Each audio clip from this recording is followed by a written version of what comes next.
Hello everyone. अब हम next lecture शुरू करने जा रहे हैं। तो सिंध को अफ़गान वॉर की टेल भी कहा जाता है। क्या कहा जाता है? इसको अफ़गान वॉर की टेल भी कहा जाता है। तो एंशियंट इंडियन पीरियड में, एंशियंट इंडिया में यहाँ पर इस सिंध वाले रीजन में एक डायनेस्टी थी जिसका नाम था ब्राह्मण डायनेस्टी, और इसका कैपिटल हुआ करता था ब्रह्मनाबाद। ठीक है। और यहाँ पर एक राजा था दहिर नाम का, राजा दहिर। तो ओल्ड टाइम से ही सिंध जो है वो भारत का पार्ट रहा हुआ है। खैर, ये सब डिटेल में तो हम एंशंट इंडिया में पढ़ेंगे। तो 7वीं सेंचुरी के बाद जो है अरब्स सिंध वाले एरिया में आए, और फिर जो है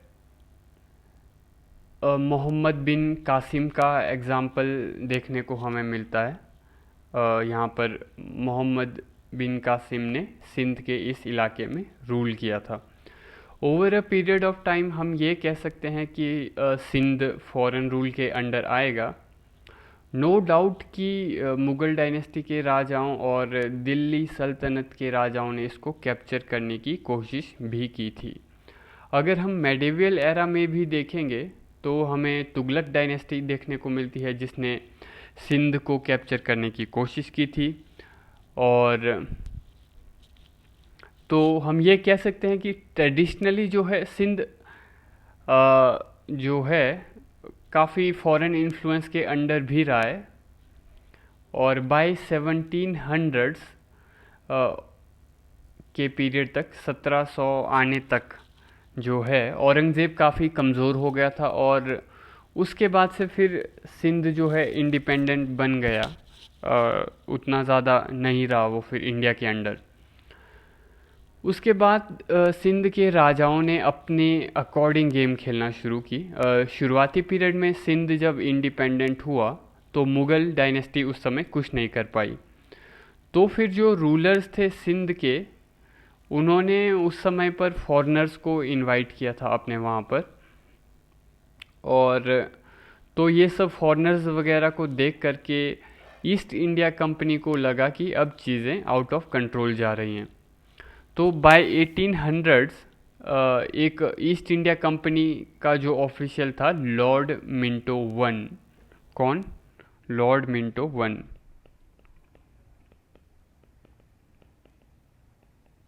तो लॉर्ड मिंटो वन जो है वो मिशंस भेजता है काबुल के लिए, पंजाब के लिए, सिंध के लिए और तेहरान के लिए। कहाँ कहाँ के लिए? एक काबुल के लिए, पंजाब के लिए, सिंध के लिए और तेहरान के लिए। तेहरान आपको अगर पता होगा, ईरान की बात कर रहा हूँ मैं। तो एक ऑफिशियल था जिसका नाम था मिस्टर स्मिथ।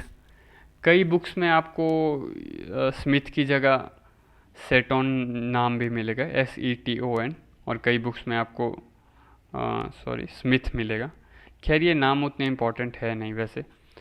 तो 1809 में 1809 जो था वो आपका पहला साल था जब सिंध जो है ईस्ट इंडिया कंपनी के इन्फ्लुएंस के अंडर आएगा। बाकी फिर रंजीत सिंह के साथ भी ईस्ट इंडिया कंपनी ने ट्रीटी की थी अमृतसर की 1809 में ही। और सिमिलरली फिर उन्होंने सिंध को भी पूछा कि डू यू फ्रेंडशिप में, है ना। तो 1809 में उन्होंने सिंध के साथ ट्रीटी ऑफ परपेचुअल फ्रेंडशिप की। कौन सी ट्रीटी की? Treaty of perpetual friendship.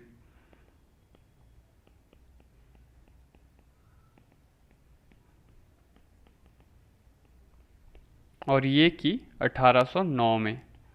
Okay. तो 1809 में इन्होंने, ईस्ट इंडिया कंपनी ने सिंध के साथ की treaty of perpetual friendship. East India company इस पीरियड में ये सब इसलिए कर रही थी क्योंकि काफ़ी फ्रेंच लोग भी आ रहे थे सिंध में।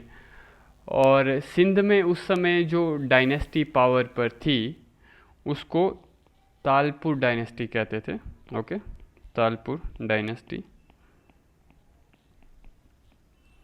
और सिंध में एक जगह है जिसका नाम है तालपुर, तो उसी के नाम पर इस डायनेस्टी का नाम है तालपुरा डायनेस्टी। तो ये फैमिली जो है तालपुरा से बिलोंग करती थी। 4 फैमिली मेंबर थे। ये चारों के चारों रूल किया करते थे यहाँ पर, इसलिए इनको 4 यार भी कहते हैं। 4 यार, 4 भाई थे ये लोग। और ये जो चारों भाई थे ये वहाँ का सिंध का एडमिनिस्ट्रेशन चलाया करते थे। ईस्ट इंडिया कंपनी ने इन चारों को अपने लपेटे में लिया। ओके, इन लोगों को आमिर भी कहते थे। आमिर, तो आमिर का मतलब होता है रूलर। जैसे कि आपने देखा है आज की डेट में यूनाइटेड अरब एमिरेट्स, जो ये वर्ड है ना आपका एमिरेट्स, ये आमिर से ही आया है। तो ये एमिरेट्स में भी आपको आमिर मिलेंगे। और इसका और एग्जांपल्स आपको कुवैत और बहरीन में भी देखने को मिल जाएंगे आमिर। तो कंपनी ने फिर इनके साथ 1809 में ट्रीटी ऑफ फ्रेंडशिप की। इस ट्रीटी में इन्होंने सिंध को कहा कि आप फ्रेंच लोगों को अपनी टेरिटरी में आने नहीं देंगे। इस बेसिस पर ये शुरुआत थी ये शुरुआत थी सिंध और इंग्लिश के डिप्लोमेटिक रिलेशन की। तो इन लोगों का, अंग्रेज़ों का प्लान ये था कि सिंध को ये लोग धीरे धीरे अपने लपेटे में लेंगे, क्योंकि सिंध जो था वो एंट्री गेट था पंजाब के लिए, अफ़गानिस्तान के लिए और ईरान के लिए भी। तो ये जो आमिर थे, इन आमिरों ने आज का जो मॉडर्न डे सिंध है वो एस्टेब्लिश किया था। 1780s में तालपुरा में ये लोग पावर पर आए थे। इसके पहले वहाँ पर सिंध में लोकल डायनेस्टीज़ थी। तो अंग्रेज़ों ने फिर फ्रेंच को एक्सक्लूड करने के लिए सिंध के साथ ट्रीटी की 1809 में, जिसको हम ट्रीटी ऑफ परपेचुअल फ्रेंडशिप कहते हैं। और 1809 में ही ट्रीटी ऑफ अमृतसर भी हुई थी अंग्रेज़ों और रंजीत सिंह के बीच। इस ट्रीटी ऑफ अमृतसर में इन्होंने रिवर सतलुज को बाउंड्री बनाया था। तो उसके बाद के पीरियड में अंग्रेज़ों ने मराठाओं के साथ थर्ड वॉर की 1818 में, और फिर 1820s और 30s में इन्होंने ईस्ट के रीजन जीते, जैसे कि बर्मा हो गया, आसाम हो गया। और फिर इन्होंने दोबारा अब उसके बाद वेस्ट पर फोकस करना शुरू किया। तो फिर ये अब अफ़गानिस्तान, पंजाब और सिंध को पैकेज में करेंगे एक के बाद एक। तो इन्होंने सिंध को इंक्लूड नहीं किया था अफ़गानिस्तान की फ़ाइट में, क्योंकि इनको ऑलरेडी पता था कि सिंध को तो हमें अभी लेना है ही ऑलरेडी लपेटे में। बाकी रंजीत सिंह को इन्होंने लड़ने के लिए यूज़ किया था, क्योंकि इनको पता था रंजीत सिंह पावरफुल है, तो हम उसका इस्तेमाल कर सकते हैं अफ़गानिस्तान में लड़ाई करने के लिए। 1832 में विलियम बेंटिक जो है वो भेजेगा कर्नल पोटिंगर को।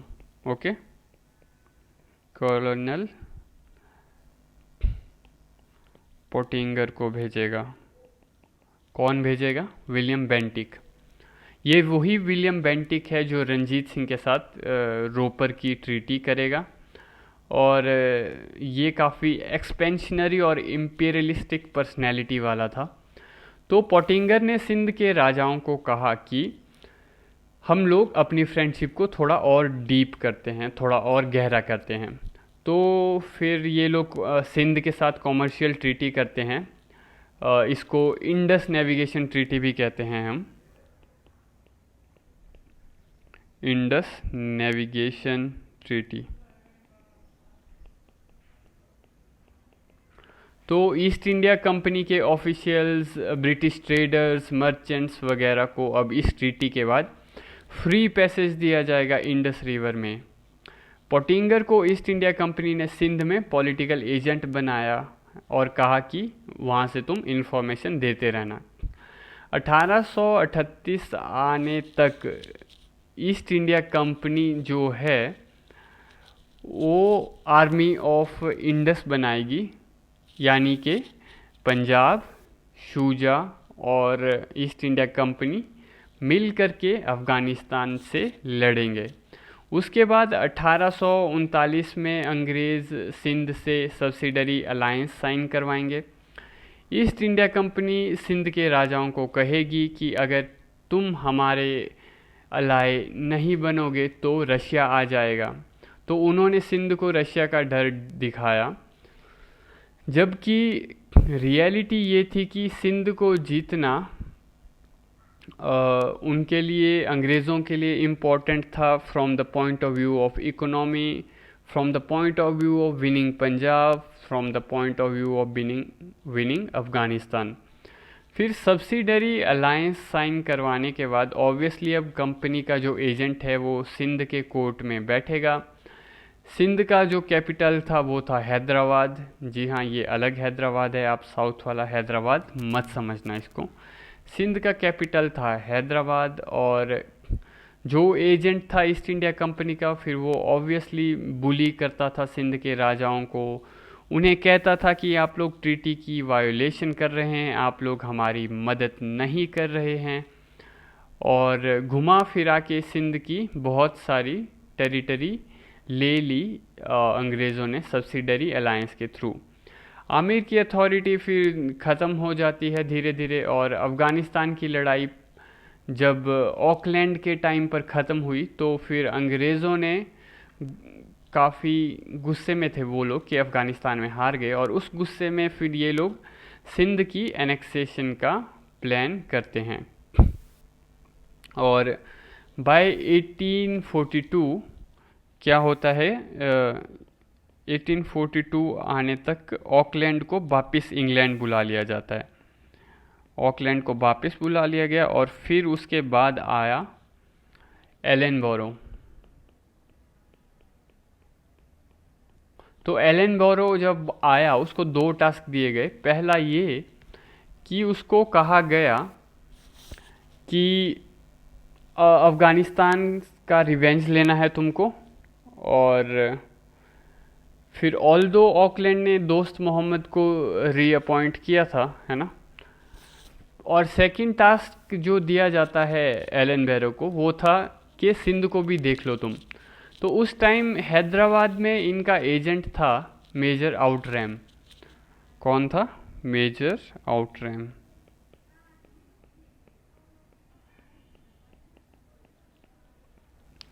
तो एलेनबोरो ने आउटरैम को रिपोर्ट तैयार करके बताने को कहा कि सिंध में क्या हो रहा है। तो उसने रिपोर्ट में लिखा कि सब बढ़िया है, राजा भिखमंगा हो गया है, इनके पास कुछ नहीं है, ये सब लिखना। तो ये सब लिख लिया उसने। तो फिर एलेनबोरो इसको कहता है कि ये सब नहीं लिखना है, तुम रिपोर्ट में लिखो कि सिंध के राजा हमारे सामने बगावत कर रहे हैं, फिर मुझे रीज़न मिलेगा सिंध पर अटैक करने का। तो आउटरैम एक खुददार व्यक्ति था, उसने कहा कि ऐसा थोड़ी करते हैं, है ना। फिर हुआ ये कि आउटरैम को हटवा दिया गया as a political representative of East India Company से, उसको हटा दिया गया। ठीक है। तो जो ये आउटरैम बंदा है, अब ये दोबारा हमें अवध की स्टोरी में देखने को मिलेगा। खैर, फिर आउटरैम के बाद चार्ल्स नेपियर को अपॉइंट किया गया। किसको अपॉइंट किया गया? चार्ल्स नेपियर को। तो चार्ल्स नेपियर ने पहले ही उसको बता दिया गया था कि रिपोर्ट में क्या लिखना है तुम्हें। उसने रिपोर्ट लिखी कि यहाँ सिंध के राजा रशियंस के साथ कम्युनिकेशन कर रहे हैं, हमारी फ्रेंडशिप को लॉयलिटी नहीं मिल रही है। फिर नेपियर रिपोर्ट तैयार हुई, तब ईस्ट इंडिया कंपनी ने सिंध पर अटैक किया, 1-2 लड़ाई होती हैं, और 1843 में सिंध का एनेक्सेशन होगा। और इस लड़ाई को he tell of Afghan war भी कहते हैं। एक फेमस टेलीग्राम भेजा गया था नेपियर द्वारा उस समय पर, इसको पेक्कावी भी कहते हैं। उस टेलीग्राम को क्या कहते हैं? पेक्कावी। पेक्कावी का मतलब होता है, ये लैटिन में है, इसका मतलब होता है आई हैव सिंड, यानी कि मैंने पाप किया है। ऑल्दो उस टाइम पर टेलीग्राम की फैसिलिटी इंडिया में उतनी डेवलप नहीं हुई थी, बहुत ही लिमिटेड लाइंस थी। तो उस टेलीग्राम को बोला जाता है आपका आई हैव सिंड, मैंने पाप किया है। नेपियर ने भी कबूला था कि we have no right to annex over Sindh, but if we will do it will be beneficial for us, it will be a greatest human piece of rascality. तो फिर हम देख सकते हैं कि सिंध जो है वो अफ़गानिस्तान के साथ पैकेज में आएगा। सिंध को फिर उसके बाद बॉम्बे प्रोविंस का पार्ट बनाया गया था, ठीक है। फिर ये बॉम्बे प्रोविंस भी फिर काफ़ी बड़ी हो गई थी सिंध को ऐड करने के बाद। फिर काफ़ी सारी डिस्कशन चली थी सिंध की गवर्नेंस के बारे में, और इसका जो एरिया था बॉम्बे प्रोविंस के अंदर, कहा गया कि माना कि ये बॉम्बे प्रोविंस के अंदर है, पर इसकी गवर्नेंस के लिए कोई एक एक्स्ट्रा आदमी रखा जाना चाहिए, क्योंकि बॉम्बे के गवर्नर को इस जगह तक पहुंचने में दिक्कत होगी और अकेले पूरे के पूरे इतने बड़े बॉम्बे को गवर्न करने में प्रॉब्लम आएगी। तो इसलिए डलहौजी जब आता है 1848 में, वो एक पोजीशन क्रिएट करेगा जिसको हम कहते हैं चीफ कमिश्नर। ये पोजीशन क्रिएट की जाएगी किसके लिए? ये क्रिएट की जाएगी चीफ कमिश्नर्स प्रोविंस के लिए।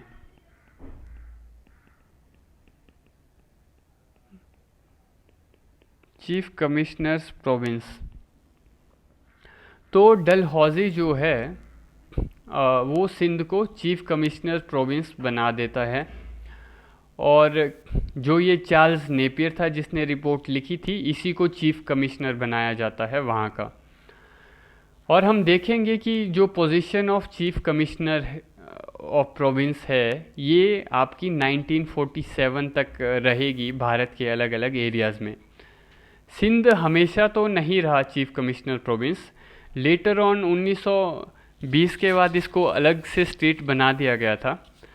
पर बाय 1947 हम देखेंगे 6 एरियाज़ जो कि चीफ कमिश्नर ऑफ प्रोविंस होंगे, चीफ कमिश्नर प्रोविंस होंगे वो एरियाज़। और जब इंडियन कॉन्स्टिट्यूशन को इंट्रोड्यूस किया जाएगा, उस समय इन 6 स्टेट्स को कैटेगरी सी ऑफ स्टेट्स में डाला जाएगा। इंडियन कॉन्स्टिट्यूशन में उस समय 4 कैटेगरी थी स्टेट्स की, ए, बी, सी और डी। तो ए कैटेगरी में जो थे उसमें वो स्टेट्स थे जो ब्रिटिश इंडिया का पार्ट थे, जैसे कि बॉम्बे, यूपी, बिहार, सीपी, मद्रास, उड़ीसा, तो ये सब स्टेट्स थे। कैटेगरी बी में, बॉल वाला बी में प्रिंसली स्टेट्स थे, जैसे कि हैदराबाद हो गया, जम्मू और कश्मीर हो गया। और कैटेगरी सी में छोटे स्टेट्स थे जिसमें एक चीफ कमिश्नर प्रोविंस आती थी। और कैटेगरी डी में अंडमान और निकोबार था। तो ये जो सिस्टम है कैटेगराइजेशन ऑफ स्टेट्स का, ये 1956 तक रहेगा लगभग आपका, 1950 से। और 1956 में हम देखेंगे कि भारत में लैंग्वेज बेस्ड स्टेट्स बनाने की शुरुआत होगी। ये सब आप ज़्यादा डीपली पॉलिटी में पढ़ोगे। बाकी एक रिमाइंडर जो आपको याद रखना चाहिए वो ये कि जो system of chief commissioner province था, ये स्टार्ट किया गया था डलहौजी द्वारा। और ये जो थे चीफ कमिश्नर, ये directly governor general of India के अंडर में आते थे। तो मेडिवियल एरा में पंजाब में गुरु नानक जी थे, और इन्होंने सिख समुदाय को डेवलप किया इनके पीरियड में। सिक्खी का मतलब होता है टीचिंग, शिक्षा। सिक्खी का मतलब टीचिंग होता है। तो गुरु के द्वारा शिष्यों को दी गई टीचिंग्स, वहाँ से फिर सिख समुदाय का ओरिजिन हुआ। नानक भक्ति सेंट थे और एक ओमकार का विचार देते थे, यानी कि एक भगवान है। तो इस बेसिस के रूप में गुरु शिष्य परंपरा की डेवलपमेंट हुई वहाँ पर। सिखों का पॉलिटिकल डायमेंशन नानक जी के समय पर नहीं था, पर नानक जी ने गुरु शिष्य परंपरा डेवलप की थी, और वो अपने शिष्य भाई लहना को अपॉइंट करके गए थे। लहना बिकेम गुरु अंगद। टोटल 10 गुरु होंगे सिख धर्म में। और right now instead of cultural view हमें सिखों का पॉलिटिकल व्यू ज़्यादा देखना है कि कैसे एक स्पिरिचुअल फोर्स कन्वर्ट हुई एक पॉलिटिकल और मिलिट्री फोर्स में। पांचवें सिख गुरु थे अर्जन देव। उनके समय तक सिखों का स्ट्रगल शुरू हो जाता है दिल्ली के साथ, यानी कि मुग़ल के साथ। और उस समय पर दिल्ली में जहांगीर था और उसके लड़के को इन्होंने शरण दी थी क्योंकि उसके लड़के ने रेबेलियन किया हुआ था। फिर वो इनको मरवा देता है, गुरु अर्जन देव को मरवा दिया जाता है। ये पहले शहीद बनते हैं सिखों के अंदर। उसके बाद कंटिन्यूअस सिखों का मुग़लों के साथ अनबन रहेगी। पहले 4 गुरु में तो काफ़ी अच्छे रिलेशंस थे। बाकी आप 10 गुरु के नाम याद रखना, इतना तो आपको याद होना ही चाहिए। 10वें गुरु थे गुरु गोविंद सिंह जी, और उनके समय तक सिखों का इंस्टीट्यूशनलाइजेशन हो चुका है। इनको मुग़लों के साथ इनकी अब कन्फ्लिक्ट हो रही थी, तो इन्होंने फिर स्टेट बना दिया। स्टेट यानी कि हम कह सकते हैं इन्होंने रेवेन्यू सिस्टम डेवलप कर ली थी। गुरु गोविंद जी के समय तक इनकी आर्मी भी बननी शुरू हो जाती है, जिसे खालसा के रूप में पहचानते हैं। इन्होंने कोडिफिकेशन कर दिया था, कहा था कि हमको केश बड़े करने पड़ेंगे, कंघा कृपाण रखना पड़ेगा, वगैरह वगैरह। तो इस तरह से 1699 में लगभग खालसा बना था औरंगज़ेब के लास्ट समय में। पंजाब स्टेट का डेवलपमेंट होना शुरू हुआ था लेटर मुगल्स के समय में। 18th सेंचुरी इंडिया में हुआ था पंजाब स्टेट का एग्जैक्टली अगर हम बोलें डेवलपमेंट होना शुरू हुआ था उस समय। लेटर मुगल्स की पॉलिटिकल वीकनेस की वजह से सिखों का रेबेलियन स्टेट बनेगा। तो सिख स्टेट जो है वो 2 फेज़ में आया। एक तो 10वें गुरु के समय पर स्टेट फॉर्मेशन होना शुरू हो गया था, रेवेन्यू सिस्टम, पॉलिटिकल सिस्टम वगैरह आ गया था। बाकी स्पिरिचुअल गुरु भी यही थे और मिलिट्री फोर्स को भी यही लीड कर रहे थे गुरु गोविंद सिंह जी, है ना। तो इन्होंने आनंदपुर में अपने आप को एस्टेब्लिश किया था। 1708 में गुरु गोविंद सिंह जी की मृत्यु हो जाती है। कब? 1708 में। और पर इनका जो इंस्टीट्यूशन है वो चालू रहेगा। 1708 से लेकर के 1715 तक बंदा बहादुर उभर के आए, और ये बंदा बहादुर जो हैं लेटर मुगल्स के साथ लड़ाई करेंगे। फिर फारूक सियार इनको एग्जीक्यूट करवाएगा। इनके पीरियड में सिख इतने स्ट्रॉन्ग हो गए थे कि सिखों की जो अपनी पॉलिटिकल एक्सपेंशन है उसकी शुरुआत हो चुकी थी, और इसी के कारण बंदा बहादुर को ख़त्म किया जाता है।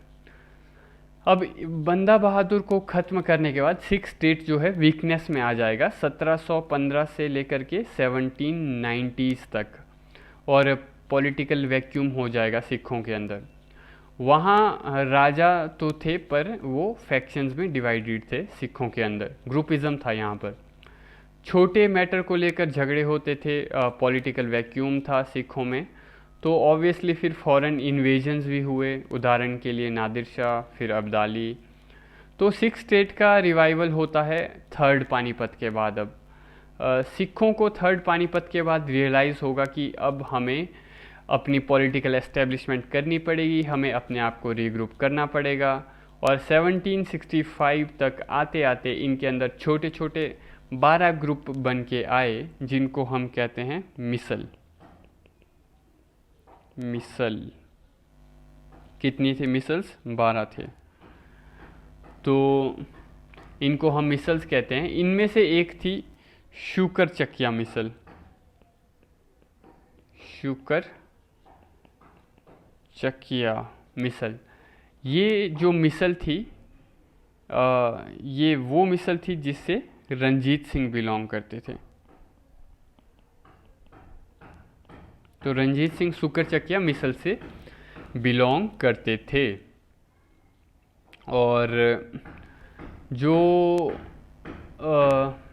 इन्होंने रंजीत सिंह ने 12 के 12 मिसल्स को एक किया, और by 1799 Ranjit Singh actually power पर आ चुके थे। तो 1799 तक रंजीत सिंह पावर पर आए। फिर वो सिखों को यूनाइट करना चाहते थे। He wanted to consolidate so that he could avoid the foreign invasions. तो इन्होंने अफ़गानिस्तान तक लगभग कंसोलिडेट किया। फिर इन्होंने कहीं पर मिसल्स को आपस में इकट्ठा करने के लिए कहीं पर ये लड़ाई करेंगे और कहीं पर मैरिज भी करेंगे। तो इस तरह से लड़ाई और मैरिज के थ्रू ये अपने आप को डोमिनेटिंग पोजीशन पर लाएंगे। ये 1799 में उभरे और 10 साल में 1809 तक लगभग पूरे पंजाब को कंसोलिडेट कर लिया। इस सब को ईस्ट इंडिया कंपनी ने देखा। उन्होंने इस टाइम तक मराठाओं को ऑलमोस्ट ख़त्म कर दिया है और ईस्ट इंडिया कंपनी का जो ऑफिशियल होगा मिंटो वन, वो अब कुछ करने की सोचेगा। और फिर मिंटो वन अपने एक ऑफिशियल्स को भेजेगा रंजीत सिंह के साथ ट्रीटी करने के लिए। 1809 में ट्रीटी ऑफ अमृतसर होगी और फिर सतलुज का जो वेस्ट का एरिया है पंजाब स्टेट का, वो पंजाब को दिया जाएगा और ईस्ट का जो एरिया होगा सतलुज का, वो ईस्ट इंडिया कंपनी का हो जाएगा। तो ये लोग डिसाइड करेंगे कि हम एक दूसरे के वहाँ पर नहीं आएंगे। इस बेसिस पर रंजीत सिंह को एक तरह से फ्री हैंड दिया गया। तो इसी को हम सिस सतलुज भी कहते हैं। क्या कहते हैं? सिस सतलुज। सतलुज के आजू बाजू के स्टेट्स के लिए ये वर्ड यूज़ किया जाता है, सिस सतलुज। तो 1809 से लेकर के 1830s तक रंजीत सिंह ने आज का कश्मीर भी जीत लिया और अफ़गानिस्तान के बॉर्डर तक चले गए। ये सब देखकर ईस्ट इंडिया कंपनी जो है वो भी देख रही थी कि कितना खतरनाक बंदा है ये, इसने जाके अफ़गान्स को भी मारा। तो रंजीत सिंह काफ़ी अच्छा एडमिनिस्ट्रेटर था। इन्होंने अपनी आर्मी को मॉडर्नाइज़ किया। आर्मी में इन्होंने फ्रेंच ऑफिशियल्स को रखा, ऐसे फ्रेंच ऑफिशियल्स जो कि नेपोलियन की सेना में पार्ट लेकर के आए थे। तो आप इमेजिन कर सकते हो रंजीत सिंह अपनी अप्रोच में काफ़ी मॉडर्न था। रंजीत सिंह के टाइम में पंजाब में काफ़ी प्रॉस्पेरिटी आई, पंजाब अपनी पीक पर पहुंचता है। 1809 में रंजीत सिंह जो है अमृतसर की ट्रीटी साइन करेगा। आज के पॉइंट ऑफ व्यू से हमें ये ट्रीटी मिस्टेक लग सकती है। हमें लग सकता है कि रंजीत सिंह को समझ नहीं आया कि कंपनी फ्यूचर में एक्सपेंड करेगी और रंजीत सिंह ने अपना ये ट्रीटी साइन करके गलत स्टेप ले लिया। पर आप अगर अपने आप को रंजीत सिंह की जगह पर रख के सोचो कि आपको पावर में आए 10 साल हुए हैं, अभी आपको कंसोलिडेशन करनी बाकी है, आपको ये भी डर है कि ईस्ट इंडिया आपकी तरफ आ सकती है और आपको ये भी डर है कि कंपनी के साथ संघर्ष हुआ तो ब्लड शेड होगा और बहुत सारे इश्यूज क्रिएट हो सकते हैं। तो इस पीरियड में कंपनी अगर आपके लिए प्रपोज़ल लेकर के आ रही है और कह रही है कि सतलुज को बाउंड्री बनाएंगे और हम क्रॉस नहीं करेंगे, तो आप मानोगे या नहीं, है ना? तो 1830s में पंजाब की डेवलपमेंट को देखकर ईस्ट इंडिया कंपनी को समझ आया कि यही वो घोड़ा है जिसके ऊपर बैठकर हम अफ़गानिस्तान जा सकते हैं। ईस्ट इंडिया कंपनी की खुद की हिम्मत तो थी नहीं कि जा कर के रशियंस को डिफीट कर पाए अफ़गानिस्तान जा कर के। तो रंजीत सिंह बन गया यहाँ पर ग्रेट गेम का पार्ट, जो कि खेली जा रही थी ब्रिटिशर्स द्वारा। जब पहली अफ़गानिस्तान वॉर हुई, रंजीत सिंह उस समय आर्मी ऑफ इंडस में इंक्लूडेड था। इसको कहा गया था कि आपकी आवाज़ या आपकी कंसिडरेशन को इंक्लूड किया जाएगा अफ़गानिस्तान के डिफेंस के मैटर में, अफ़गानिस्तान की फॉरेन पॉलिसी के मैटर में।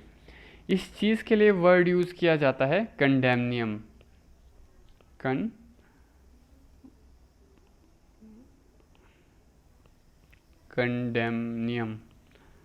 कंडेमनियम यानी कि एक ऐसी पॉलिटिकल सिचुएशन जहां पर सोवरेनिटी जो है, जहां पर sovereignty lies with two powers. Okay, तो इसको कहते हैं हम कंडेमनियम। काफ़ी रेयर केसेस में ही ऐसा देखने को मिलता है। तो ये सब चीज़ें हमें दिखाती है कि कैसे रंजीत सिंह ने ही जॉइंट सोवरेनिटी का कंसेप्ट दिया इंडिया के अंदर की अगर हम बात करें। तो इससे पहले रंजीत सिंह की ट्रीटी हो चुकी है, treaty of Rupnagar William Bentinck के साथ हुई, जो कि गवर्नर जनरल था। वो खुद आया था रंजीत सिंह से मिलने और तो खुद आया था वो रंजीत सिंह से मिलने। जबकि सिंध के लिए तो पोटिंगर को भेजा गया था सेम टाइम पर। ये सब इसलिए क्योंकि रंजीत सिंह कंपनी के लिए काफ़ी इम्पोर्टेंट था, तो विलियम बेंटिक खुद मिलने आया था। 1809 में कंपनी सिंध को कहेगी कि आप अपनी टेरिटरी में कभी भी फ्रेंच को मत बुलाना, पर ये सेम चीज़ वो रंजीत सिंह के सामने नहीं कह पाएंगे, even after doing the treaty of Amritsar. और वो लोग ये चीज़ फ्यूचर में भी नहीं कहेंगे, even after Bentinck signing one more treaty at Rupnagar. वो लोग ये सेम बात रंजीत सिंह को नहीं कहेंगे कि तुम अपने वहाँ पर फ्रेंच को मत रखना, क्योंकि उनकी औकात नहीं थी कि रंजीत सिंह को बोल पाएँ। उन्हें पता था कि बिना पंजाब के हम अफ़गानिस्तान को कंसोलिडेट नहीं कर पाएंगे, we would not be able to deal with Russia.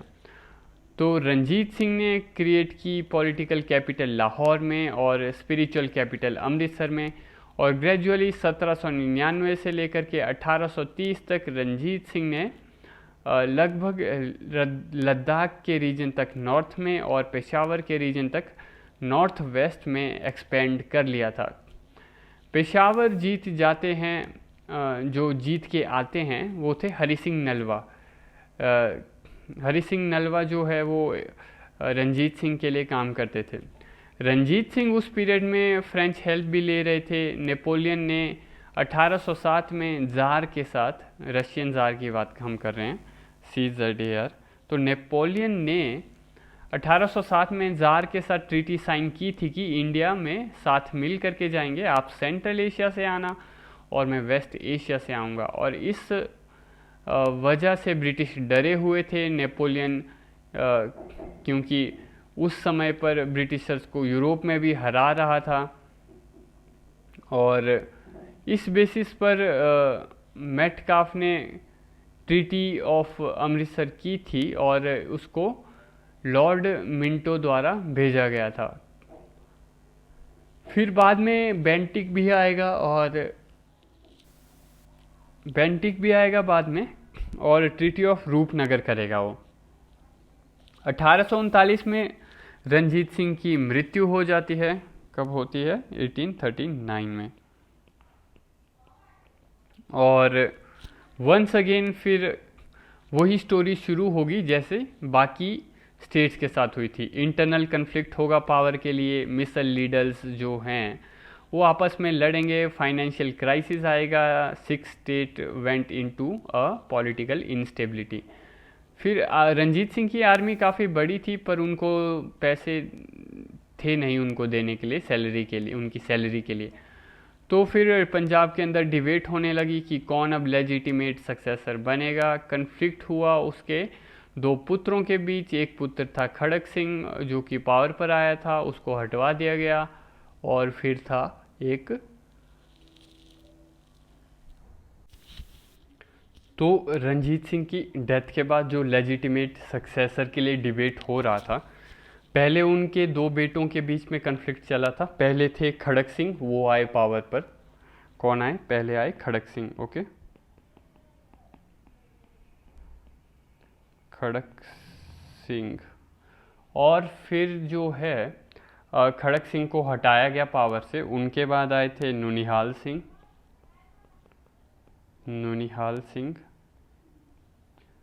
और इनको भी हटाया गया। फिर शेर सिंह आए, ये भी मारे गए। और फाइनली जो है रानी जिंदन, इनको एक और नाम से भी जाना जाता है, जिंद कौर। इनका एक छोटा बेटा था दलीप सिंह।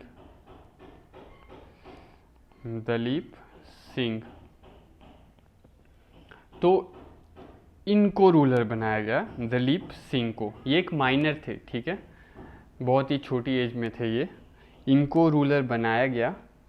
तो इवन जो है रानी जिंद कौर भी स्टेट अच्छे से नहीं चला पा रही थी, तो वो अपने मिनिस्टर्स की मदद लेती थी स्टेट चलाने के लिए।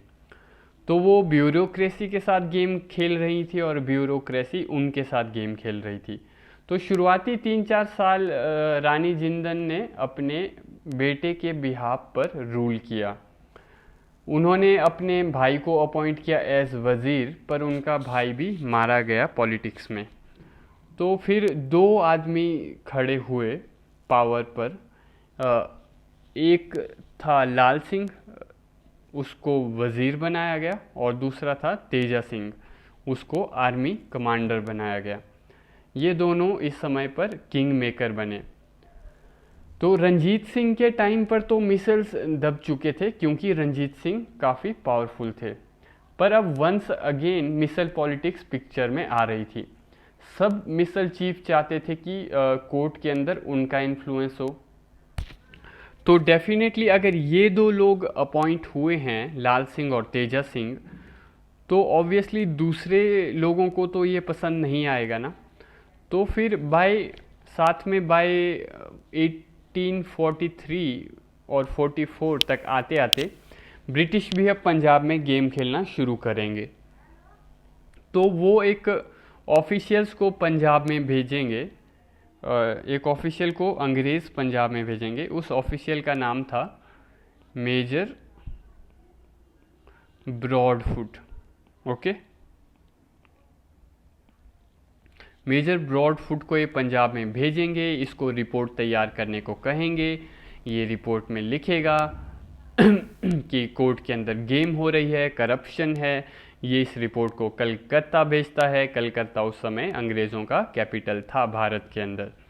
तो हमने देखा कि इनिशियली ऑकलैंड गवर्नर था, उसको अफ़गानिस्तान की वजह से हटाया गया। उसके बाद एलन बैरो आया, वो 2 सालों तक रहेगा, 1842 से लेकर के 44 तक। उसके बाद फिर से एलन बैरो को हटाया जाएगा, और अब 1844 में 1844 में हार्डिंगे को अपॉइंट किया जाएगा, लॉर्ड हार्डिंग। अब इनको अपॉइंट किया जाएगा। तो 2 हार्डिंग आएंगे इंडियन हिस्ट्री में। ये वाला जो है ये है हार्डिंग 1 है ये, ओके। और इसके बाद हार्डिंग 2 भी आएगा। ये जो हार्डिंग 2 है ये मिंटो 2 के बाद आएगा, 1910 के बाद। तो हार्डिंग 1 जो है वो 1844 से लेकर के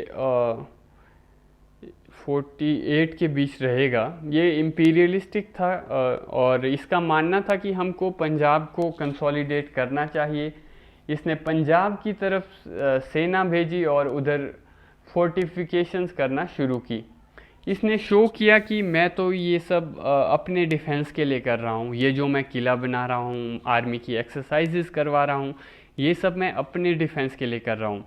ब्रिटिश जानते थे कि अब रंजीत सिंह नहीं है तो हम पंजाब को कैप्चर कर सकते हैं, और जिस तरह से रानी जिंदन पावर के ऊपर है इस समय, उसे लंबे समय तक एक्सेप्ट नहीं किया जाएगा। तो 1844 से 45 के पीरियड आने तक गेम होना शुरू हो जाएगी पंजाब के अंदर। ब्रिटिश ने जिस तरह से किले बनाए थे, आर्मी मोबिलाइज की थी, वो रानी जिंदन के कोर्ट में बैठने वाले लाल सिंह और तेजा सिंह जैसे व्यक्तियों ने फिर रानी जिंदन को भड़का दिया कि देखो ईस्ट इंडिया कंपनी हमारे ऊपर अटैक कर रही है। कंपनी ने अटैक नहीं किया था, पर कंपनी कह रही थी कि ये तो हम अपने डिफेंस के लिए कर रहे हैं। ताकत ऐसे दिखाओ कि सामने वाले को लगे कि अटैक हो गया। कंपनी डेली बॉर्डर के पास प्रैक्टिस करती थी। पंजाब को प्रोवोक किया गया। रूलर्स और पंजाब ने भी डिसाइड किया वापिस कि अब हम ईस्ट इंडिया कंपनी के ऊपर अटैक करेंगे, क्योंकि उन्हें डेली प्रोवोक किया जा रहा था। और तो कंपनी भी यही चाहती थी कि पंजाब प्रोवोक हो जाए। तो सर ह्यूज करके थे, एक ईस्ट इंडिया कंपनी के अंदर जनरल थे, सर ह्यूज थे जनरल ईस्ट इंडिया कंपनी के अंदर। इनका पूरा नाम ह्यूज गो था। तो ये ईस्ट इंडिया कंपनी के अंदर जनरल थे। इनको भेजा जाता है कि जाओ लड़ाई करके आओ। रानी जिंदन दलीप सिंह के नाम पर रूल कर रही थी और लाल सिंह और तेजा सिंह पर डिपेंडेंट थी। जब लड़ाई शुरू होती है तो लाल सिंह और तेजा सिंह दोनों ही गद्दारी करते हैं। इन्होंने ईस्ट इंडिया कंपनी की मदद की, पंजाब हार गया। यहाँ पर भी हम देखेंगे कि बंगाल की ही स्टोरी रिपीट हुई। पहला रीज़न पंजाब वॉर का ये था कि ब्रिटिशर्स ने पंजाब को इतना प्रोवोक किया कि पंजाब ने जो है सतलुज क्रॉस की, और ब्रिटिशर्स ने फिर कहा कि देखो आपने एग्रीमेंट तोड़ा। इन दोनों व्यक्तियों की गद्दारी के करने की वजह से गेम बदलेगी। इस वॉर में काफ़ी लड़ाई होगी और इसमें काफ़ी मास स्लॉटरिंग भी होगी पंजाब वॉर में। लाहौर के अंदर जब ब्रिटिश घुसे तो उन्होंने कहा कि अब ये हमारा हो गया है। फिर लाहौर की ट्रीटी साइन होती है। ये जो है ट्रीटी बेस बनेगी सेकंड पंजाब वॉर का। यहीं से इसी ट्रीटी से इश्यूज क्रिएट होंगे सेकंड पंजाब वॉर के लिए। ओके, फर्स्ट पंजाब वॉर के बाद आपकी ट्रीटी ऑफ लाहौर होगी, ट्रीटी ऑफ लाहौर। तो ट्रीटी में पंजाब के शासकों को बोला गया कि आज के बाद सतलुज के नीचे आप लोग कभी नहीं आओगे, यानी कि सिस सतलुज जो है, यानी कि साउथ ऑफ सतलुज जो है, आपको वहाँ की कुछ टेरिटरीज भी गिव अप करनी पड़ेंगी। पंजाब को 1.5 करोड़ रुपए वॉर इंडेमनिटी देने को बोला गया, और पंजाब के शासक कहते हैं कि इतना पैसा नहीं है। कंपनी ने बोला तो फिर तब तुम कश्मीर को इंडिपेंडेंट कर दो। कश्मीर जो है रंजीत सिंह द्वारा जीता गया था, कश्मीर लद्दाख वगैरह का जो एरिया था। तो उनके एक सेनापति थे गुलाब सिंह जी, उनको कश्मीर देने को कहा ईस्ट इंडिया कंपनी ने, और ऐसी अरेंजमेंट्स करवाई गई ईस्ट इंडिया कंपनी द्वारा। तो गुलाब सिंह को कंपनी ने कहा कि आज के बाद आप हमारे अंडर रहोगे। उन्होंने बोला हाँ। तो फिर कंपनी ने बोला चलो तुमको नया राज्य दे देते हैं। तो प्रैक्टिकली ईस्ट इंडिया कंपनी के अंडर था कश्मीर 1846 से। यहीं गुलाब सिंह जी डोगरा डायनेस्टी की स्थापना करते हैं, और यहीं से हरि सिंह आएंगे, और 1846 से लेकर के 1947 तक कश्मीर में 4 राजा देखने को मिलेंगे। गुलाब सिंह, फिर उसके बाद प्रताप सिंह, फिर उसके बाद रणदीप सिंह, और फिर हरि सिंह आएंगे। हरि सिंह की संतान थे करण सिंह, और करण सिंह जो थे वो राज्यसभा के एमपी भी रह चुके हैं। बाकी जिंद कौर को कहा गया कि आपको कश्मीर देना पड़ेगा वरना आपको ख़त्म कर देंगे। पंजाब में ईस्ट इंडिया कंपनी ने हेनरी लॉरेंस को अपॉइंट किया। किसको अपॉइंट किया? हेनरी लॉरेंस को। तो दलीप सिंह को कहा कि आप राजा हो, रानी जिंदन आपकी गार्डियन है, और लाल सिंह आपके वज़ीर हैं। पर लाल सिंह और तेजा सिंह को तो ऐसा था कि हमने पूरी इन्फॉर्मेशन दी थी लड़ाई में, तुम्हारी हेल्प की थी, तुम लाहौर में घुस नहीं पाते अगर हम आपको अपना ज़मीर नहीं बेचते। तो मैं तो ऑलरेडी पहले भी वज़ीर था, ऊपर से आपने कश्मीर एक ऐसे बंदे को दे दिया जो हमारे अंदर से ही निकल कर अलग डायनेस्टी बना रहा है। अगर बनाना ही है तो मुझे राजा बनाओ। तो कंपनी ने फिर 1757 से लेकर के 1845 तक के आज के इस पीरियड तक जो है अपनी अप्रोच बदली है। पहले कंपनी जो कहती थी वो करती थी, जैसे मीर जाफ़र को उन्होंने पोजीशन दे दी, प्रॉमिस करने के बाद पोजीशन दी थी, पर यहाँ पर लाल सिंह ने तो काफ़ी क्रूशियल इन्फॉर्मेशन दी पर उसको कुछ नहीं मिला। ईस्ट इंडिया कंपनी ने उसका काट दिया। तो अपने अपने राज्य को धोखा दिया आपने, है ना। और जब आप रिवॉर्ड एक्सेप्ट कर रहे थे तब आपको फिर लॉलीपॉप मिला। इसको कहते हैं इंस्टेंट कर्मफल। तो इस बेसिस पर लाल सिंह ने विरोध किया, पंजाब वॉर उसने करवाई, इन्फॉर्मेशन उसने दी, ईस्ट इंडिया कंपनी को लाहौर बुला के ट्रीटी भी उसने करवाई, पर अब वही व्यक्ति विरोध भी करेगा। पूरा रेपिटिशन है ये मीर जाफ़र का। लाल सिंह अकेला नहीं था, उसने रानी जिंदन को भी भड़काया। उसने कहा कि मैडम आप भी विरोध करिए।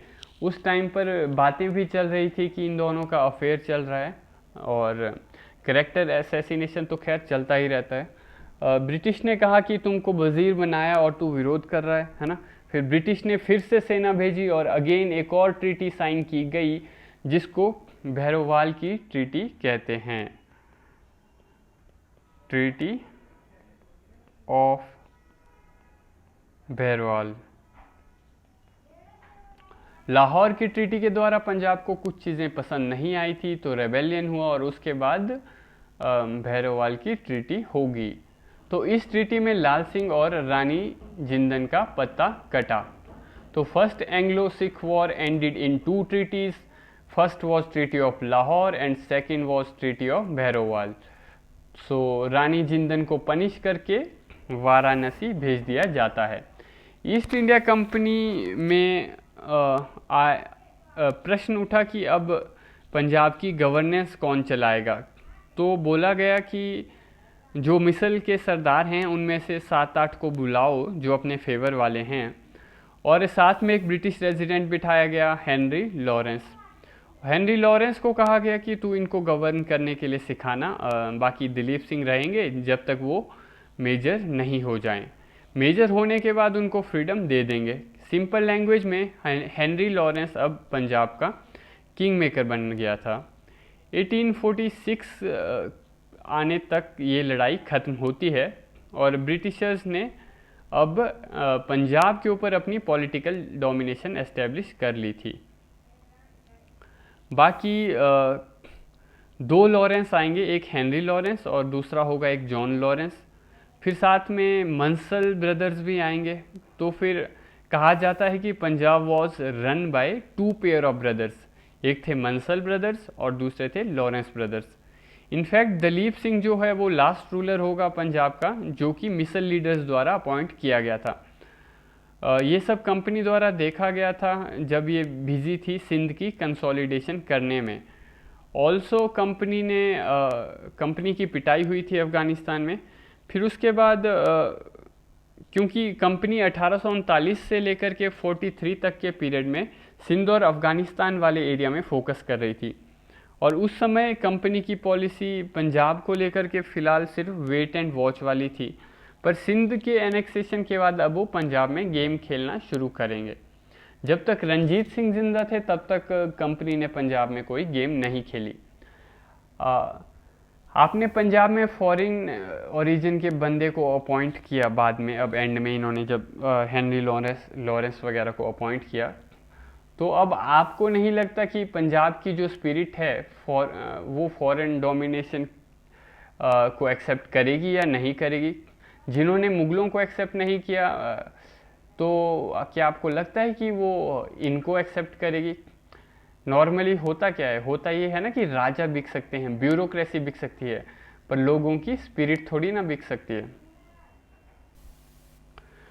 तो अब पंजाब के लोग रोज़ देख रहे थे कि ईस्ट इंडिया कंपनी का बंदा हमारे रूलर को, हमारे राजा को ऑर्डर दे रहा है। उनमें रिजेंटमेंट थी। सब कुछ 2 साल चला, 1846 से लेकर 48 तक इसी तरह। फिर 1848 से पंजाब से रिएक्शन आना शुरू हुए। इस टाइम डलहौजी था गवर्नर जनरल।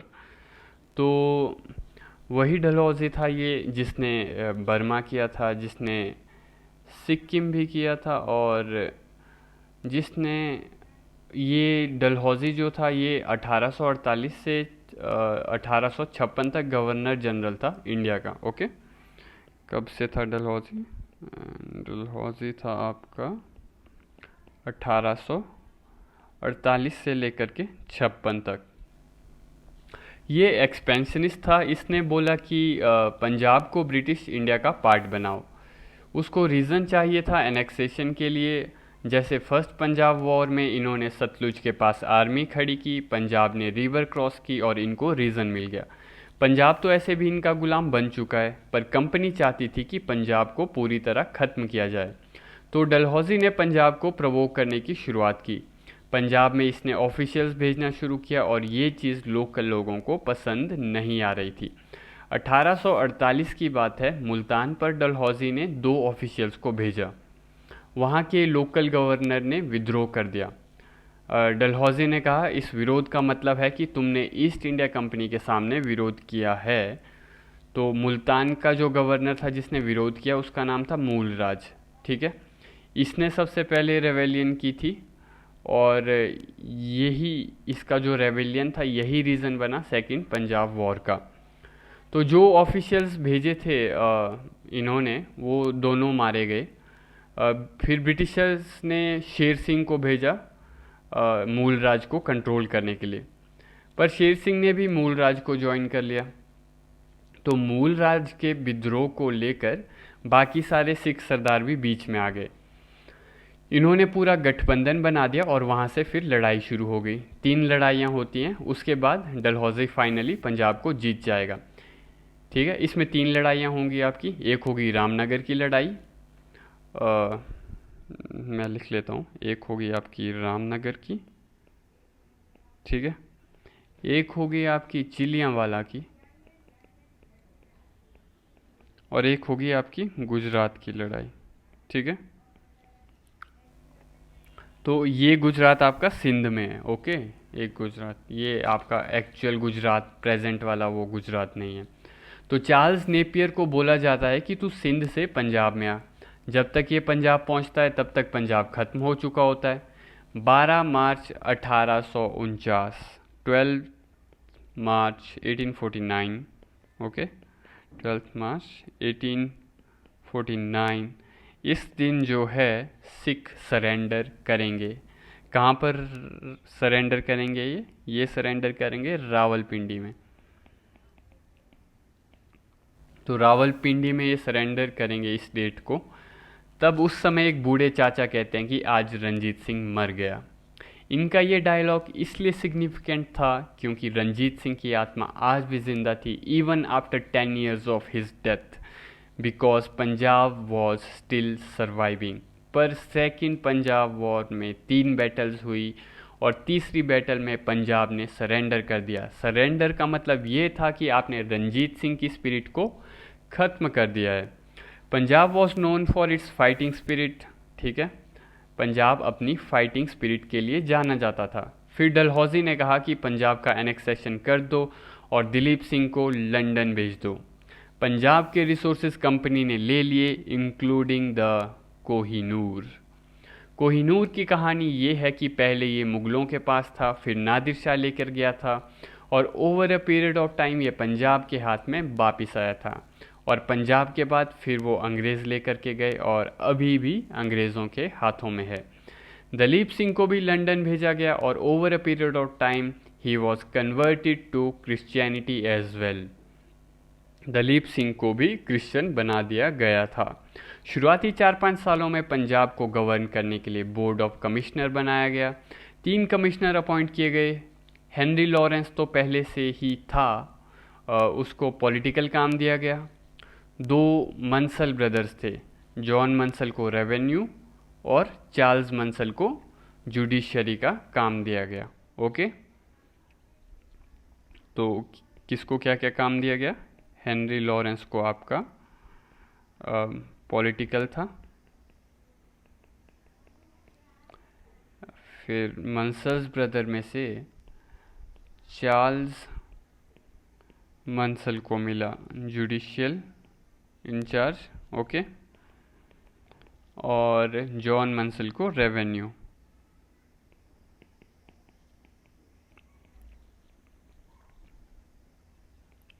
तो फिर over a period of time Dalhousie यहाँ पर 1853 में यानी 1853 में जॉन लॉरेंस को चीफ कमिश्नर अपॉइंट करेगा। किसको?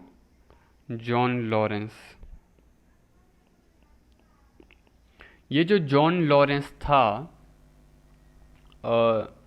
ये हेनरी लॉरेंस का भाई था। ये जॉन लॉरेंस 1857 के रिवोल्ट में बहुत बढ़िया काम करता है और इसने पंजाब में कभी बगावत नहीं होने दी। इसी के कारण 1860s के दौर में after Lord Canning left India इसको गवर्नर जनरल बनाया गया था इंडिया का।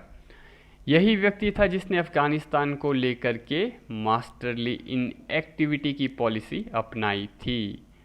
कौन सी पॉलिसी अपनाई थी? मास्टरली इनएक्टिविटी की। पंजाब को एनेक्स करने के बाद अफ़गानिस्तान अभी भी बचा हुआ था। फिर अगेन 1876-78 के पीरियड में ये अंग्रेज़ जो हैं सेकंड अफ़गान वॉर करेंगे, पर दोबारा कंसोलिडेट नहीं कर पाएंगे, इसलिए ये 1893 में डूरेंट लाइन बनाएंगे। 1893 में ये डूरेंट लाइन बनाएंगे। तो ये डूरन लाइन वही है जो आज की डेट में पाकिस्तान और अफ़गानिस्तान के बीच का बॉर्डर है। तो डूरन लाइन ये इसलिए बनाएंगे ताकि ये अफ़गानियों को डिवाइड कर सकें, ताकि इसके बाद अफ़गानिस्तान में विद्रोह ना हो। बाकी अफ़गानिस्तान का फॉरेन अफेयर्स तो ऑलरेडी इनके अंडर था ही। अफ़गानिस्तान का फॉरेन अफेयर इनके अंडर एक ट्रीटी के बाद आया है। उस ट्रीटी का नाम क्या है? Treaty of Gandamak. ये हम पढ़ चुके हैं वैसे, ट्रीटी ऑफ गंडमक। इवन आज की डेट में भी तालिबान डूरन लाइन को नहीं मानता। तालिबान तो छोड़ो, जो अभी पहले इनका अफ़गानिस्तान का वो था प्रेसिडेंट अशरफ घनी, वो भी नहीं मानता था। तो ड्यूरन लाइन बनाने के कुछ टाइम बाद ब्रिटिशर्स एक स्टेट बनाएंगे जिसका नाम होगा north west frontier. North west frontier, okay. लगभग 1930s तक आते आते नॉर्थ वेस्ट फ्रंटियर स्टेट को एस्टेब्लिश किया गया था। तो इसी को नॉर्थ वेस्ट फ्रंटियर स्टेट जो है आपका, इसी को पाकिस्तान KPK कहता है। KPK यानी कि खैबर पख्तूनवा कहता है इसको। तो यहाँ से एक लीडर निकल कर आए थे इंडिपेंडेंस स्ट्रगल के टाइम, उनका नाम था खान अब्दुल गफ़र खान, खान अब्दुल ज़फ़र खान। इनको बादशाह खान भी कहते थे और इनको फ्रंटियर गांधी भी कहते थे, मतलब नॉर्थ वेस्ट फ्रंटियर के गांधी, इसलिए इनको फ्रंटियर गांधी भी कहते थे, क्योंकि इन्होंने गांधीवादी मूल्यों पर आंदोलन किया था और नमक सत्याग्रह किया था इन्होंने उस समय गांधीवादी मूल्यों पर। तो ये लाल कलर की शर्ट पहनते थे और इन्होंने एक ऑर्गेनाइजेशन भी थी इनकी जिसका नाम था खुदाई खिदमतगार। और ब्रिटिश, चलो मैं इसको लिख ही लेता हूँ, खुदाई इनकी ऑर्गेनाइजेशन थी, खुदाई खिदमतगार। किसकी ऑर्गेनाइजेशन थी ये थी खान अब्दुल जफ़र खान, ओके। तो इनकी ऑर्गेनाइजेशन थी ये। और ब्रिटिश जो हैं अफ़गानिस्तान को कभी कंसोलिडेट नहीं कर पाए, इवन नॉर्थ वेस्ट फ्रंटियर को भी ये प्रॉपरली कंसोलिडेट नहीं कर पाए। ब्रिटिश ने भारत में सबसे पहले 2 मिलिट्री कॉलेजेस एस्टेब्लिश किए थे, एक देहरादून में जो कि आज की डेट में इंडियन मिलिट्री एकेडमी है, इसको एस्टेब्लिश किया था इन्होंने 1930s में। पर उससे भी पहले इन्होंने क्वेटा में मिलिट्री कॉलेज बनाते हैं। ये क्वेटा जो है आपका, क्वेटा ये आज की डेट में बलूचिस्तान के अंदर है। तो ये क्वेटा में भी एक इससे पहले, देहरादून से पहले एक मिलिट्री कॉलेज बनाएंगे। तो क्वेटा में क्यों? क्योंकि इनको पता था अगर क्वेटा में सेना होगी तो ही वहाँ के उस विस्तार को ये लोग जीत पाएंगे। पाकिस्तान में क्वेटा में अभी भी मिलिट्री कॉलेज है। अब हम अवध की बात करेंगे। अवध के साथ केस ये था कि जो वो केस होता है कि तुम जिंदा हो नहीं पर तुम जिंदा रखे गए हो।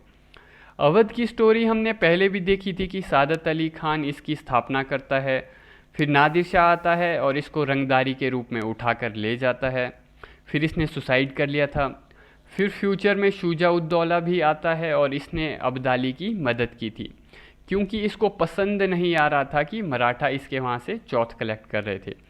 फिर 1764 में शुजा, शाह आलम और मीर कासिम ये सब मिल करके महागठबंधन बनाएंगे और बैटल ऑफ बक्सर करेंगे, और फिर ईस्ट इंडिया कंपनी इनको सुझा देगी।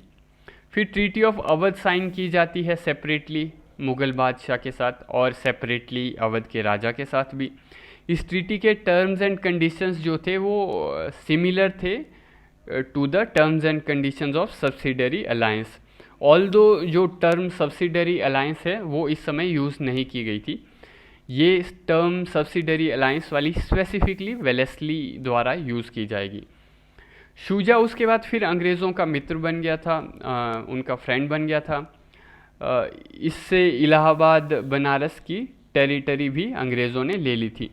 इसने 1775 यानी 1775 की रोहिलखंड की लड़ाई में अंग्रेज़ों की मदद भी की थी। इस लड़ाई में शुजा और अंग्रेज़ मिल कर के अफ़गानों को मारेंगे, यही शूजा कुछ सालों पहले पानीपत की लड़ाई में अफ़गानों की मदद कर रहा था। तो यहाँ पे अंग्रेज़ों के साथ मिलकर रोहिलखंड में अफ़गानों को मार रहा है, पर कुछ सालों पहले पानीपत के युद्ध में ये अफ़गानों की मदद कर रहा था। तो वक्त ऐसे बदलता है। कंपनी चाहती थी कि अवध एक बफर स्टेट के रूप में रहे, ज़्यादा इसके पास हेकड़ी नहीं रहनी चाहिए, वरना हमारे लिए प्रॉब्लम होगी।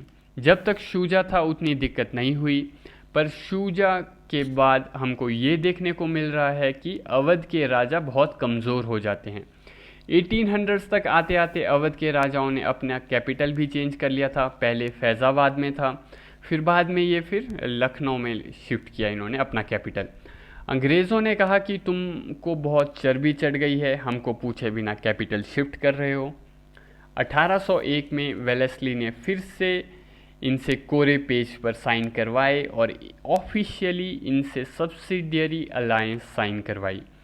सब्सिडियरी अलायंस एक ऐसा टूल था जहां राजा अपनी आर्मी नहीं रख सकता था, या तो बहुत ही लिमिटेड नंबर्स में रख सकता था। ईस्ट इंडिया कंपनी की आर्मी की टुकड़ी वहां पर रहेगी और इसके लिए राजा कंपनी को पैसे देगा। अगर पैसे नहीं दे पा रहा तो ज़मीन देगा, पर ईस्ट इंडिया कंपनी फिर उस ज़मीन से रेवेन्यू लेगी। नवाब की फॉरेन पॉलिसी ख़त्म हो जाती है। नवाब किसी के साथ वॉर या ट्रीटी नहीं कर सकता बिना कंपनी को पूछे, और किसी और फॉरेनर को अपने कोर्ट में अपॉइंट नहीं कर सकता।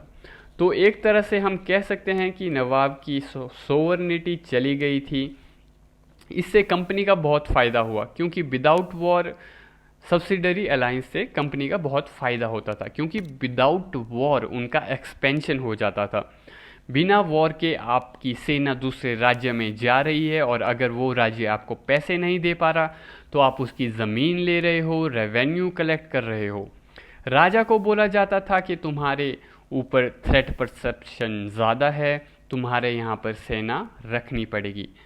आखिर राजा के राज्य में एक ब्रिटिश रेजिडेंट को भी बिठा दिया जाता था और वो डिफेक्टो रूलर बन जाता था। ये रेजिडेंट राजा की सोवरनिटी लेकर बैठे होते थे। तो अवध स्टेट बकरा तो 1765 में ही बन गया था, पर उस समय शब्द सब्सिडरी अलायंस यूज़ नहीं हुआ था। सब्सिडरी अलायंस से कंपनी का एक्सपेंशन हुआ, कंपनी पॉलिटिकली स्ट्रांग हुई और मिलिट्रली भी स्ट्रांग हुई। कंपनी की छावनियाँ बन गई अलग अलग विस्तारों में। All this happened without any financial issues, क्योंकि राजा खर्चा दे रहा था सेना रखने के लिए। 1801 के बाद company was using Awadh for its own benefits. अगर कंपनी चाहती तो अवध को कभी भी ख़त्म कर सकती थी, पर रेवेन्यू जब तक आती हो तो वो लोग भी लेते रहे। उनको पता था कि रिसोर्सेज आ रहे हैं, अपना बंदा स्टेट चला रहा है, तो दिक्कत क्या है। तो अवध को ज़िंदा रखा गया। 1850s तक इन्होंने अवध से बहुत पैसे कमाए। वहाँ पर एक सिस्टम लागू की, महलवारी सिस्टम। ये इन्होंने नॉर्थ इंडिया वाले रीजन में लाई थी। इसमें ये लोग पूरे गांव से पैसे कलेक्ट करते थे। हम लोग पढ़ेंगे आगे रेवेन्यू में ये सब। फिर डलहौजी आया गवर्नर जनरल, जब वो बना 1849 में, उसने पंजाब ले लिया। 1852 तक आते आते उसने सिक्किम ले लिया। 1852-53 तक उसने बर्मा भी लिया, सेकंड बर्मा वॉर से। फिर सतारा भी लिया डॉक्ट्राइन ऑफ लैप्स से। ऐसे ही सेंट्रल इंडिया के छोटे मोटे राज्यों को भी ले लिया। आखिर में झांसी, उसको भी डॉक्ट्राइन ऑफ लैप्स से इसने लिया।